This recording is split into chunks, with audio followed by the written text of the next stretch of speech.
everyone, welcome to schools from across the country to join us this morning for a special Waterstones virtual author visit with Sarah Ann Juckes as she presents her wonderful book, The Night Animals, which we are thrilled to have as our Waterstones children's book of the month for February.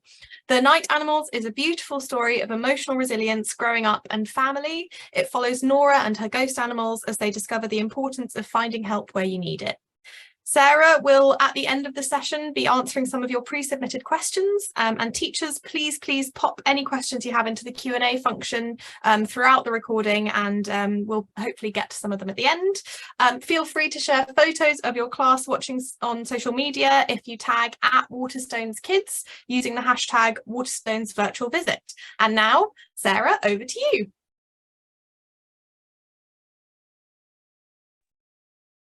Hi, hello, thank you so much for that lovely introduction, Rhiannon, and hello to all the schools across the UK. I'm seeing all sorts of names of schools all the way around the UK, lots in Lincolnshire as well. Hello to all the schools in Lincolnshire and also all the way around the UK. It's fantastic to see you all here today. Thank you so much for joining. So I'm going to share my screen and I'm going to do something interesting where I do my PowerPoint as a virtual background, which I haven't done before, but I think will be quite cool. So just opening that up. But yeah, hopefully you can see me now laid over my slides. So wonderful. So hello everyone again, and welcome to this school presentation on the night animals. So I want to tell you a little bit about me and who I am. My name is Sarah Ann Juckes. Hello. As you can see here, I've got picture of me and my cat Ali behind me. You should be able to see. Ali at the moment is she's locked downstairs because she is very loud and she will almost definitely be sat on my desk if I let her in, meowing and generally getting in the way. So she's downstairs at the moment, but normally she would love to be here. I've been writing books since I was 16 years old, but actually when I was in years 4, 5 and 6, I was already writing quite a lot of stories, mainly about the books that I used to love to read, things like Jacqueline Wilson, anything by Judy Blume, things like that. So I've got another book as well as The Night Animals that is called The Hunt for the Nightingale. And that one was about birds, it's about walking, and it's about loss as well. So here's a couple of things about me. So my pet cat called Ali, that way. My favourite animal is a starling. Now a starling is a type of bird and I love starlings particularly because you might have seen them. They float together, they fly together in these great murmurations and they almost look like a ribbon in the sky, the way they all move together. I think starlings are amazing. And I have a lot of them around my house and I really like listening to them as well because they can mimic noises. So you'll be listening to a starling and you'll be like, is that a car alarm? Is that a bird pretending to be a car alarm? It always sounds like they're beatboxing as well. So starlings are amazing birds and I love them. And once upon a time, I had an imaginary dog, which I called Copper. He was a very loyal dog and I even bought him a bone from the shop which he couldn't eat because he was imaginary, but that's what I used to do when I was probably a little bit younger than you are now. So I want to know a little bit about you. So if you're a teacher or someone in charge of the Zoom today, I'd really love to, I've got the chat open here, so if you can add some responses into the chat, we're going to make this session a little bit interactive if we can, because I'd love to know a little bit more about who is listening today. So first question, do you have any pets? Can anyone tell me if they have any pets at home and maybe what their names are, what type of animals they are, and if anyone can pop that in the chat and then we can see what they are. Got a couple coming in here, I can see. We've got a couple of hands up. So if you just pop that in the chat, see whether it works.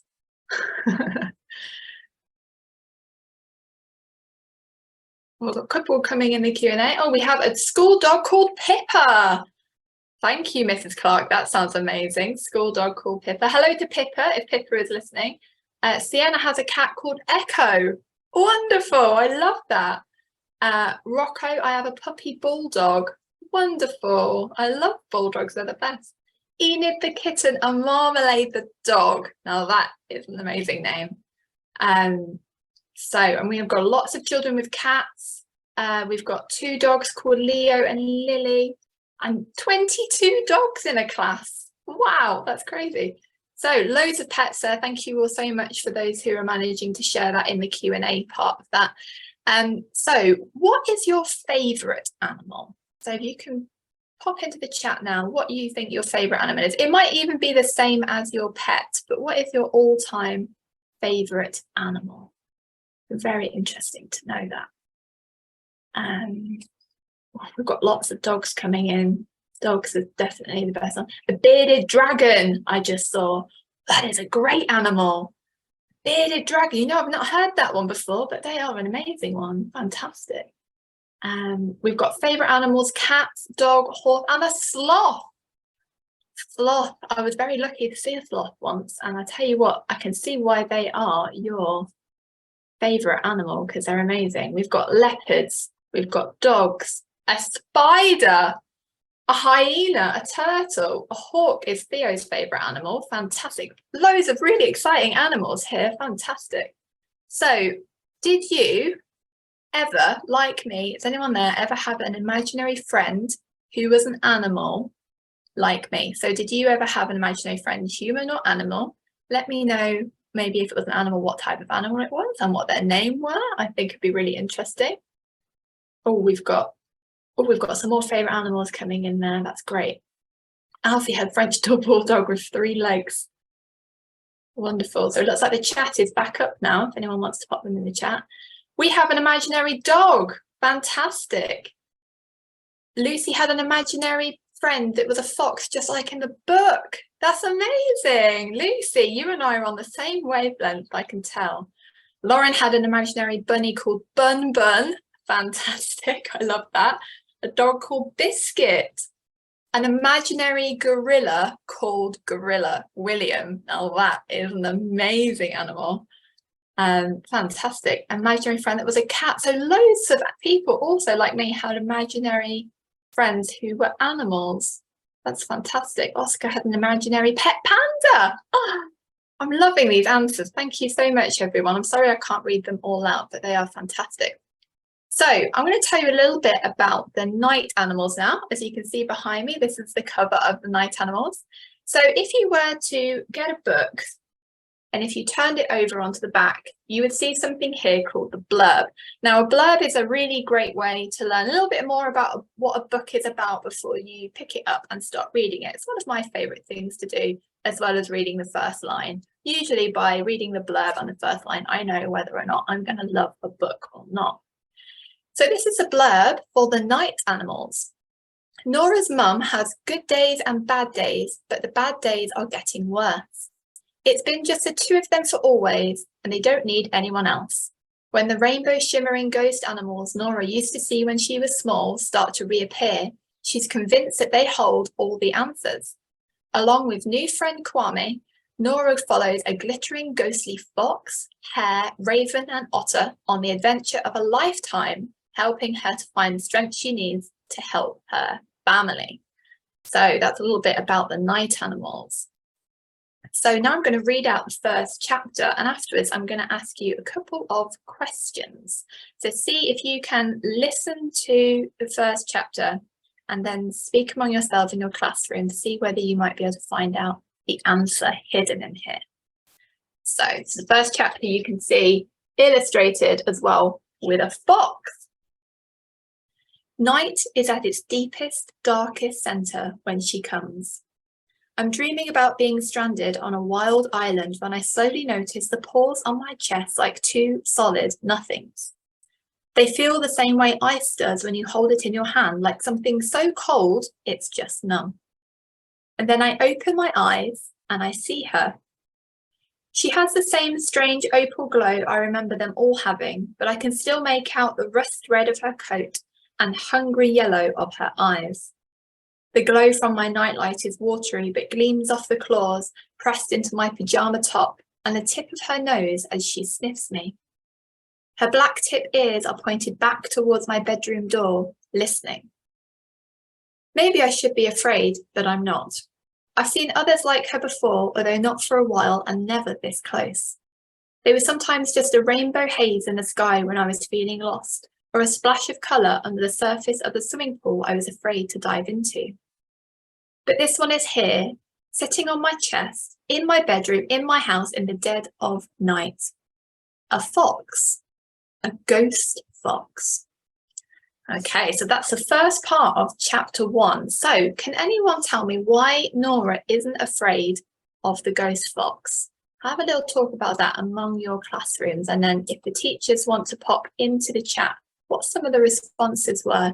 Why do you think Nora isn't afraid of the ghost fox? Got a couple of correct answers coming in here. Fantastic. Just give you a few more minutes. Brilliant. So lots of people coming in now saying that she's seen the ghost animals before. Correct. She has seen the ghost animals before. A few people saying it's a very calming fox. I think also you're completely correct. There was something very calming about the fox. He wasn't really there to hurt her, she could tell, and she's seen her before. So why do you think the ghost animals visited Nora in the past when she was feeling lost? Why would the ghost animal visit her in the past when she was feeling lost? Can anyone think about that and tell me what that might be? To give her strength. It's really nice to help her, to comfort her, to make her feel less lonely. These are all brilliant answers and all very correct as well. To help her fight her fears. Finley says because she was lonely and sad. I think that's very correct, Finley. I think you're completely right. To give her joy. That's a wonderful one. Cheer her up. Fantastic. These are all brilliant answers. Thank you so much. And finally, why do you think then, after all of this, why do you think the ghost fox might be visiting Nora now? If before they were here when she was feeling lost, why do you think the ghost fox is here visiting Nora now? To make her happy. Got a few people saying to make her happy. That's great. She's feeling low. She could be feeling low at this point. She's feeling lonely because she is special. Yeah, I think that's also right. I think everyone is also special. So Nora herself is also special for sure. Because she needs something. That's a great answer. These are all fantastic answers. Thank you so much. And I think you're right. So next slide. When we open the start of the book, Nora is telling everyone that will listen that everything is fine. She's telling it to herself, to everyone at school, all of her friends. But Nora's mum has a mental health condition called PTSD, which is post-traumatic stress disorder. Now, in your classroom, if you want to put your hand up if you've heard that, so your teacher can see just how many people have heard of PTSD, because it is actually quite a common thing. Her mum has good days and bad days, but recently the bad days are getting worse. So on Nora's mum's good days, she's able to just be a normal mum, you know, go about her usual days, activities, and be the kind of fun mum that Nora's used to.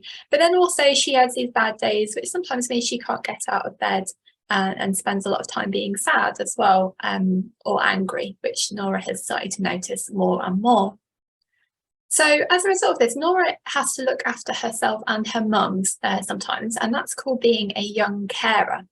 Now, again, put your hands up in your classroom if you think you've heard of that term, young carer, because something like 1 in 5 children will be a young carer at some point in their childhood. So it's a really common thing.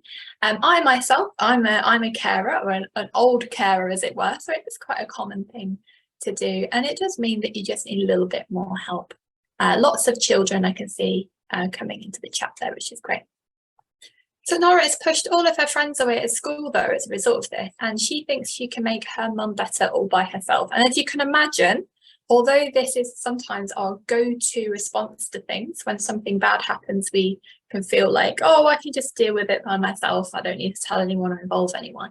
Isn't actually a very helpful thing to do. So that's where Nora is at the beginning of the book. So with that in mind, can you name any trusted adults that Nora could tell about her worries? So again, if you pop those into the chat, any trusted adults that Nora could tell. They could be in school, they could be out of school, they could be from anywhere in Nora's lives.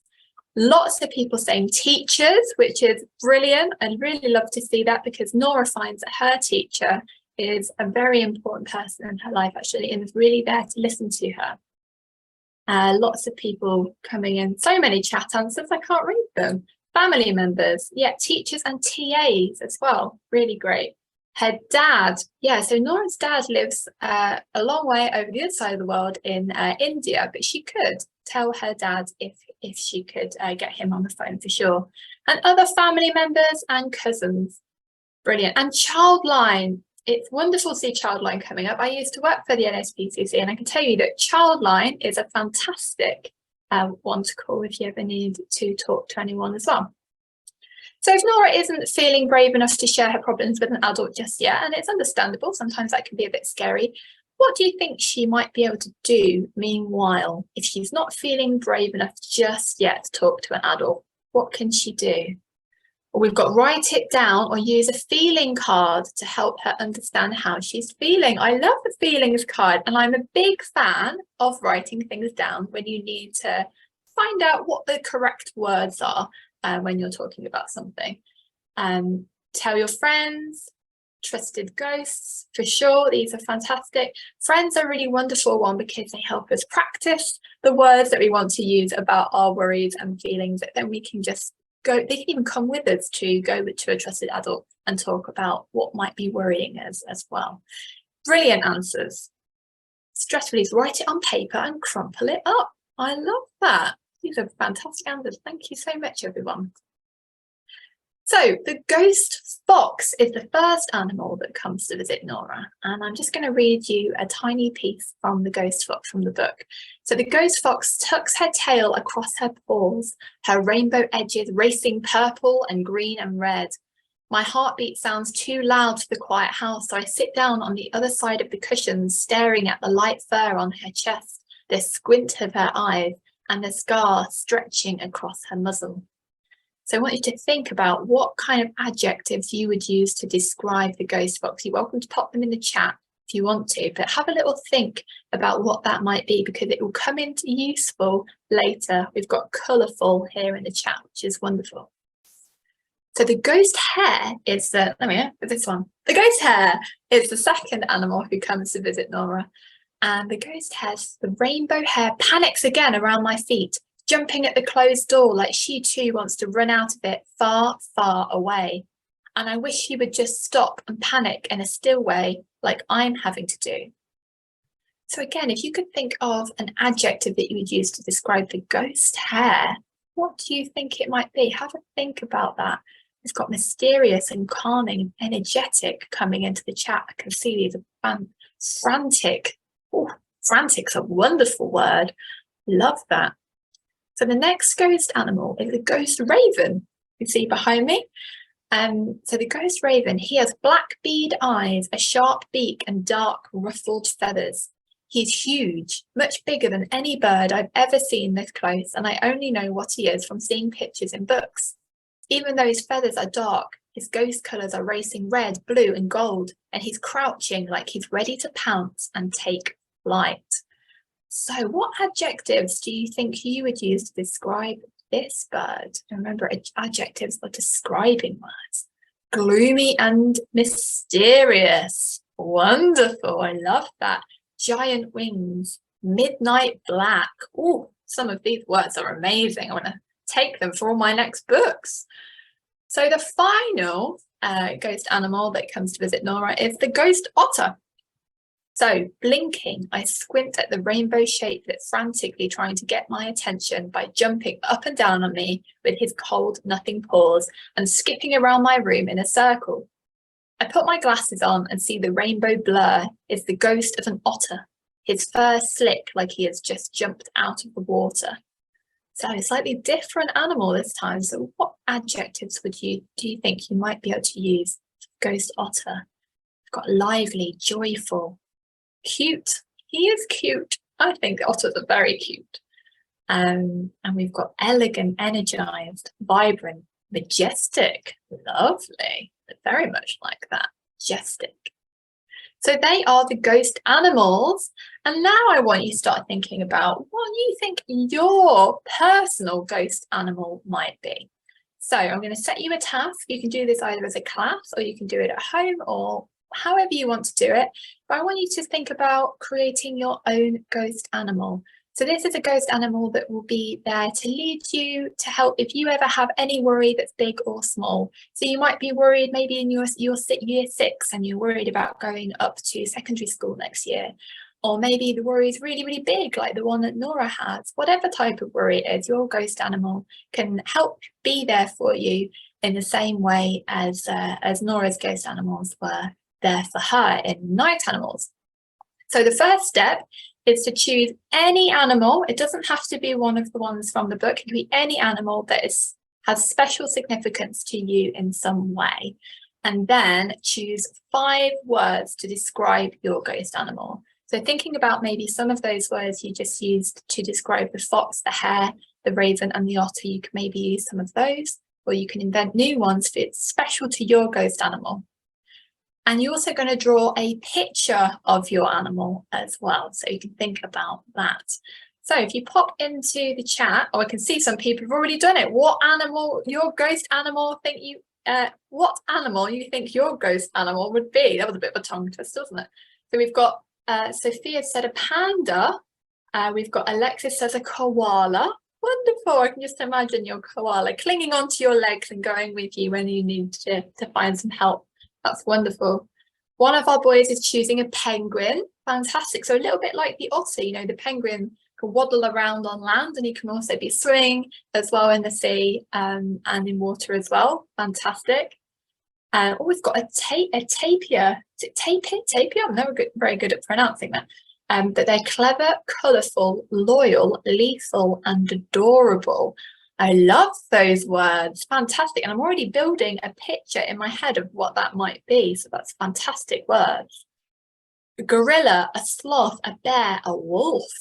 These are fantastic animals. And hopefully me reading them out is giving you lots of ideas, those who haven't decided yet. We've even got spiders as well, and a cheetah. Fantastic. Love that. And an octopus. Octopuses are one of my favourite animals. They're very, very intelligent. So I think these are all really wonderful, wonderful ghost animals. So one thing you can do with your ghost animal once you've created it is write them into a story if you want to as well. So here are my top tips for writing. If you're ever writing a story about your ghost animal or any story about anything, or even a whole book if you're wanting to be an author yourself one day. So first of all, is to spend time developing your main character. So in my books, all of my books come from the character. So whatever my character would do in that situation, that is what the book does. But spend a lot of time thinking about who your character might be, whether they're human or an animal or, you know, an alien from outer space, whatever. Spend time thinking about what they look like and who they are. Before writing, also try planning your story using bullet points. Now, a lot of writers will either say they are a planner or what's called a pantser, which is where they fly by the seat of their pants and they write whatever comes into their head. But I think at the beginning, I'm somewhere in the middle, but it's nice to at least have a couple of bullet points so you know where your story is going before you start writing it, even if that's just the beginning, the middle, and the end. To make your settings come alive, here's a top tip. Use all 5 of your senses. So talk about what you're seeing, but also about what your character is hearing, what they're tasting, what they're feeling, and what, you know, underneath their feet as they're walking through the forest. Are they crunching leaves? Are they feeling cold? What's the weather like? Thinking about all these different things in their senses will make your story come alive. And very, very, very important, the most important part of writing is editing. It really is. You know, you can write something very, very quickly, and I think that's really nice if you just write it really fast, but you have to spend at least twice the amount of time that you did writing editing. That's what I find when I'm writing books, is that I definitely do not get it right first time. But it's you know, a great way to kind of get your ideas out there, and then your other part of your brain can come back and rethink that, correcting spellings, but then also thinking about, is that the right word to use, or will another word be better? Does this make sense? Do I need to add something here to make this a bit clearer? That's how powerful editing can be. So I asked the illustrator of the Night Animals, Sharon King Chai here, what her top tips for illustrating is. So when you're drawing your night animals, here are some things to think about. Spend time connecting with the subject. So really thinking about your night animal and what they might be, maybe doing a bit of research about them as well, and thinking about what their traits are in the wild, or what they're like as pets, anything like that. Thinking as well how it makes you feel emotionally. So if you've got like a bear, how does that bear make you feel? Does it make you feel like that you think it's a huggable bear or a wild bear? What kind of bear would it be? And then how can you visually represent that emotion?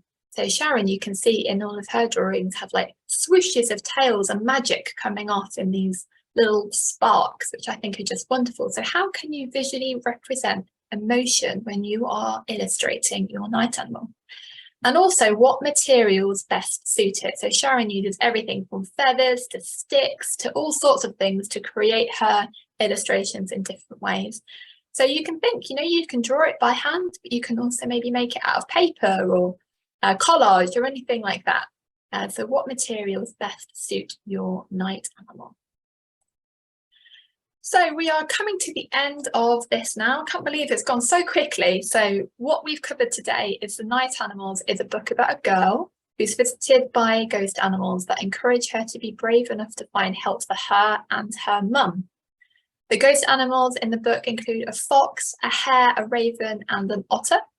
And that if you ever have a worry about anything, telling a trusted adult is always the first step to help that. And I really hope that you have fun creating your night animals. And if you do, please do send me pictures of those because I really love to see them. You can find me on social media or anything like that. I'd really love to see your night animals. And I hope you have loads of fun doing that.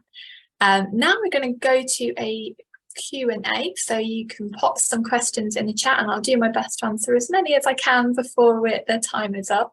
If you can believe it, there are 10,000 children watching this live from all the way across the UK. So that's why it's been so busy in the chat today. So thank you so much. And yeah, let's move on to the Q&A. And I will stop this sharing of the screen.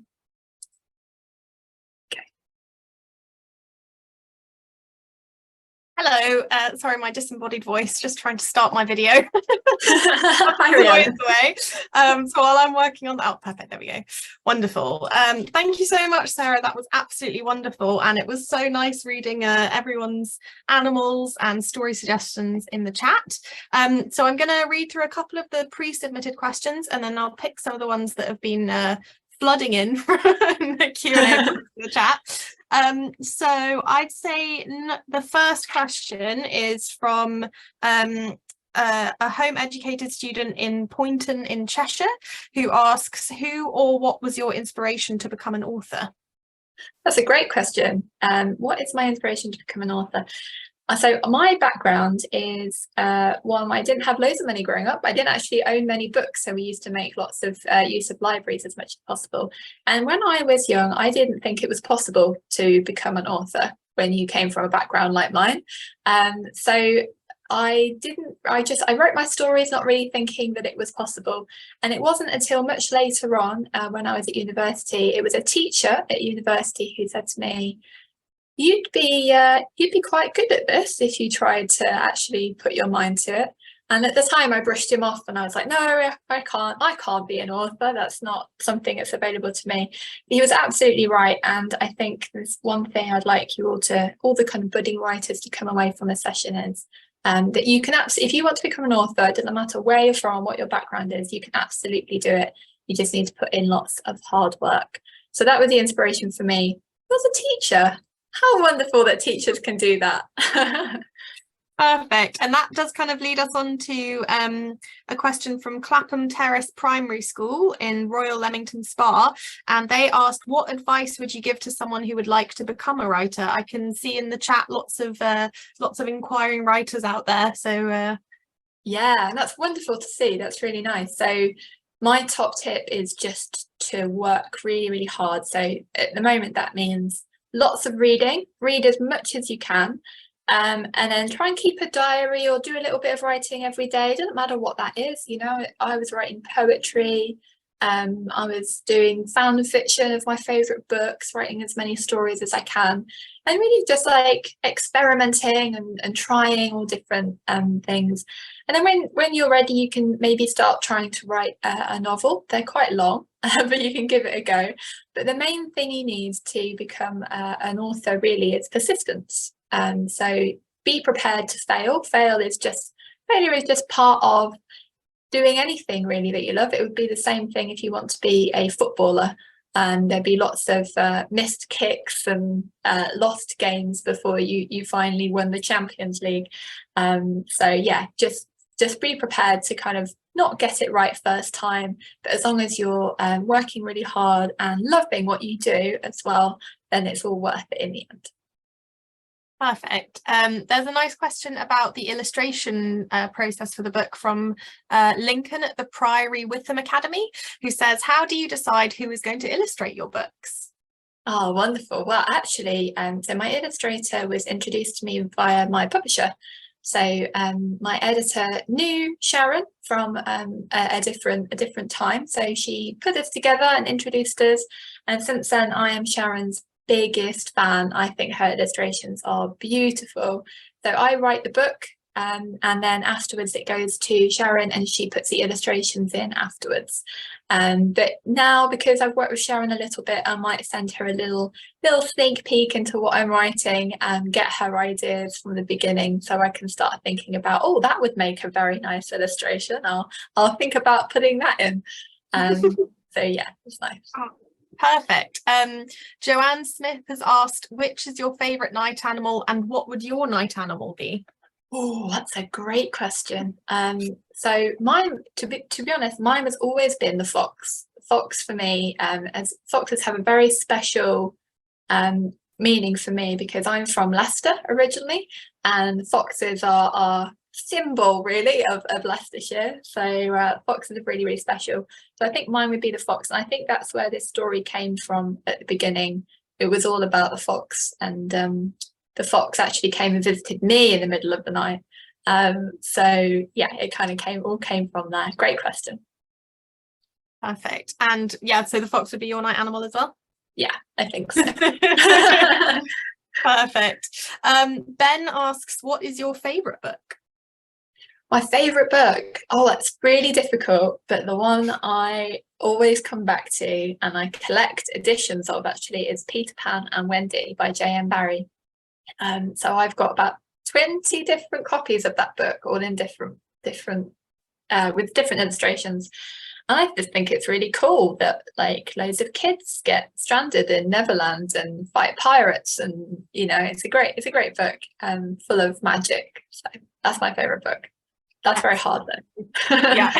Yeah, it's a mean question. I feel like my answer changes day to day as well. Yeah. Yeah, exactly.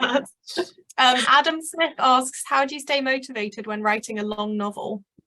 Really good question, and it's really hard. I think the way that I do it is just to do it as quickly as possible. So when I'm writing, I will so I work full-time as well, so I'll take a couple of days off work and maybe just try and like bash it out over a week or a weekend or something, and just try and write as quickly as possible, so you kind of get that energy from doing it.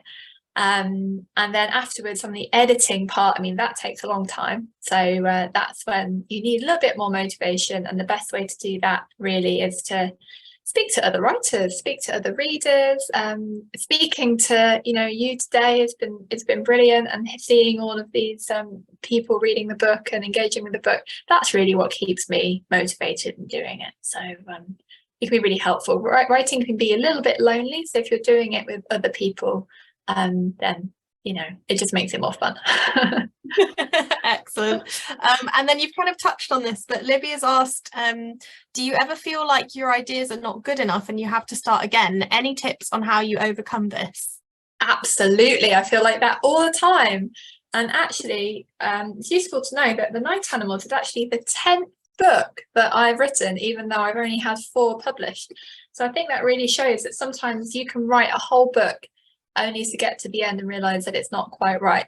And that's fine. You know, it's what I was saying before about things not working out first time. Usually that's just life, and you kind of start all over again. But the way I deal with it is try not to think about it too much at the beginning, because you will always go through a phase where you love what you're writing loads, and then almost immediately hate it and think it's rubbish and think you're rubbish and things like that. So you just have to push through that part and try and at least get the whole draft down. And it's only afterwards, after you finish the whole thing and shown it to other people, that's when you can start thinking like, okay, is this the book that I wanted to write, and then change it after that. But yeah, unfortunately, it's just part of becoming a writer, is that you always think that what you're writing isn't actually that good. But after a while, especially with other people, you start to realize actually maybe that voice needs to be quiet and the other one can come in. Another question about writing process. Jenny Henley has asked, how can I make my 5 to 10 page story into a book? How do I extend the idea? Great question. Yeah, 5 to 10 page story into a whole book. So again, that comes into planning. So you've probably got an idea in there. Maybe it's a character, maybe it's a theme. You've got something in that story that gets you excited about it. So spend a bit of time thinking about your character, going back to those writing tips. Who is your character and what do they do? And then start planning out what the story might be. So plots are a bit like they kind of go up in an arc. So you have a beginning where everything is normal, something happens to change everything, and then you have a kind of rising action. So you've got things kind of building to like a crescendo. Normally in the middle of the book, your character then changes their mind about something. So you can think about what that change of mind might be. And then you have something called falling action. So you've got this climax that you're building to, some sort of big exciting scene that your character is going to at the very end, and then making sure as well that you're resolving everything right before you finish the book, and all those loose ends are neatly tied up. It's really important. So yeah, try planning that out and extending it and thinking about what other things your character might bring to that story. Perfect. And not a book related question, but I very much like it, from Amy, who asks, do you have a favourite walking trail? A favourite walking trail? Oh, that's a good one. So in 2015, I did something called the Oxfam Trail Walker, which was 100 kilometres, which is 62 miles, and I walked it in 30 hours. I walked it overnight, and I lost all but 2 of my toenails. And it was it was fun. It was awful as well, but I think it's a real like testament to what the human body can do. So that's probably one of my favorite, but there were like little parts in that I think were beautiful. It was all along the South Downs, and the South Downs I think are just beautiful to walk on if you're from kind of Lewis or Brighton on the south of England. There's like these big hills. If you walk on the top of it, you can see the sea on one side and like fields on another. And I think, yeah, just beautiful. So they're probably my favourite. Oh, lovely. Yeah, I feel like over the last few years, people have really discovered being out in the countryside again, which is very, very nice. Absolutely. What a joy. Yeah, absolutely. I really like this question. If you could have a mythical pet, what would it be? Oh, a mythical pet, a dragon. Yeah, Oh. I used to collect dragon ornaments, and I've just remembered that now. I've just remembered that I had a whole shelf of dragons, and yeah, I totally wanted a dragon. And this question has just made me remember that I wanted a dragon. Yeah, so yeah, no, it'd be a dragon. It'd be a black dragon. Oh, amazing. A lot of people have asked, and I know you can't talk about this much, but maybe you could talk a little bit more generally about what you're working on next and the process of starting a new book, and how do you just sit down and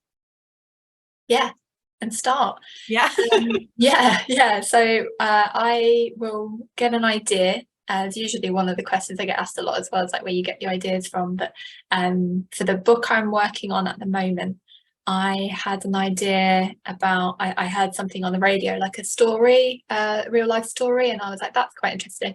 So at the moment I'm researching a lot about the sea and what the sea, so I spend as much time as possible at the moment. I'm about 6 months into researching about the sea, and fishing, the fishing industry and stuff like that. So I do a lot of research and try and immerse myself in that setting as much as possible. And then I will start thinking about my character and then building up something from that character. You know, what they got going on, how does this relate to the sea? I'm really interested in theme as well. So the theme for the night animals is actually memory, so how memory affects us. So I'm thinking for the next one about change and how change affects us. So thinking about the sea and change in this character and kind of weaving it all together. So my next step would be to write that plan and just kind of bullet point that plan down before I start writing. That's where I am at the moment, just in the research phase. So if anyone wants to take me on a fishing boat, I will be very pleased to come with you. And I think we've got time for one last question. So I think I can get the sense from the chat that we've got a lot of budding writers watching and a lot of people very curious about story writing. So what are some good places to get inspiration? You mentioned the radio. Are there any other places that you find particularly good? Absolutely. So I think that the reading other books is a big one, and actually non-fiction books as well. So as much as we spend time reading fiction, like also picking up non-fiction books and reading about those. Watching TV, believe it or not, I've had many an idea coming up from like things like Spring Watch on the BBC, and lots of kind of documentaries as well, loads of just like learning about stuff. All sorts of different ideas will come up from there.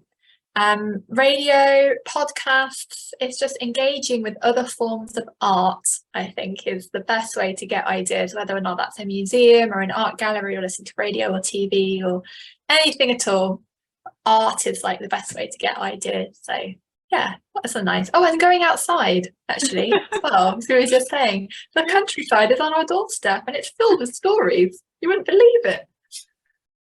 Amazing. Well, thank you so much, Sarah. That was absolutely fascinating and very inspiring as well. Maybe someone will be inspired from this conversation to write their own story. Thank you to everyone watching. Thank you so much for all of your fascinating questions that you sent. Sorry we couldn't get to all of them, but hopefully we covered most of the common topics. I see someone's just asking if you'll write a book about dragons. So now I'm like, maybe I should. See, inspiration can come from anywhere. There you go. So if you want to read a copy of The Night Animals, it's available to buy in every Waterstones in the country. It's very lovely, as we talked about, and there's some beautiful illustrations in it. So make sure you go and check it out. We've recorded this session, so if there was any problems with the call or anything, the teachers will be emailed their own link and you can revisit this session if you want to pick up on a specific thing that Sarah mentioned. That is all from me. Just thank you once again, Sarah, and thank you everyone for watching. And if you tag us in any of the pictures, that would be lovely, using hashtag Waterstones virtual events. Perfect. Thank you so much. Have a lovely day, everyone.